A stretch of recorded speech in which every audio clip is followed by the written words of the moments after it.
జరిగింది. రామ్ జెఠ్మలాని లాంటి వాళ్ళు కూడా మన రీసెంట్గా ఒక మీటింగ్ జరిగినప్పుడు ఆయన ఒక పదం అంటే గ్లోబల్ మైనారిటీ ప్రొటెక్షన్ మీద యాక్ట్ తేవాలన్నాడు.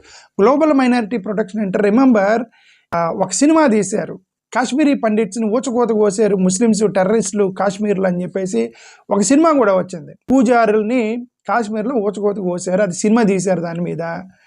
ఒకవేళ అది నిజమైనప్పుడు ఆ సినిమా చూసినప్పుడు మనమే అర్రేరే కాశ్మీర్లో ముస్లిమ్స్ ఎక్కువ మంది ఉన్నారు, హిందువులు మైనారిటీస్ ఉన్నారు కాశ్మీర్లో, మరి హిందువులు మైనారిటీ ఉన్నారని ముస్లిమ్స్ వీళ్ళ మీద వివక్ష చూపించేసి వీళ్ళని ఊచకోత కోసి చంపేశారు కదా, ఈ పని మనం చేయకూడదు అని అనుకోవాలి. కానీ అదే కాశ్మీర్లో కాశ్మీరీ పండిట్స్ని ఊచకోత కోసారని చెప్పి మిగతా రాష్ట్రాల్లో హిందువులు ఎక్కువ ఉన్న చోట ముస్లిమ్స్ మీద దాడి చేస్తే ఇక కాశ్మీరీ పండిట్లకు జరిగిన అన్యాయమే ఇక్కడ ముస్లిమ్స్కి జరిగింది. కాశ్మీరీ ముస్లిం చేసిన తప్పే ఇప్పుడున్నటువంటి మెజారిటీ హిందువులు చేస్తారు కదా, మరి అది తప్పు కదా అది.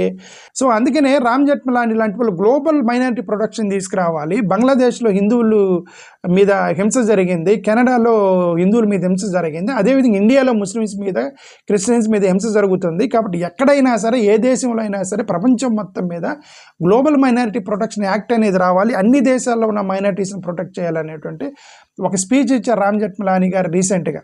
చిదంబరం గారు లాంటి వాళ్ళు కూడా మాట్లాడింది ఏంటంటే రిప్రజెంటేషన్ అనేది సోషల్ ఎకనామిక్ మీద రిప్రజెంటేషన్ ఉండాలి, కానీ ఇలాంటి రిలీజన్ కాస్ట్ మీద మీరు రిప్రజెంటేషన్ తీసుకొచ్చి దేశం మొత్తం మీద కులాలు మతాలు విద్వేషాలు లేపటం అనేది కరెక్ట్ కాదని చెప్పేసి చిదంబరం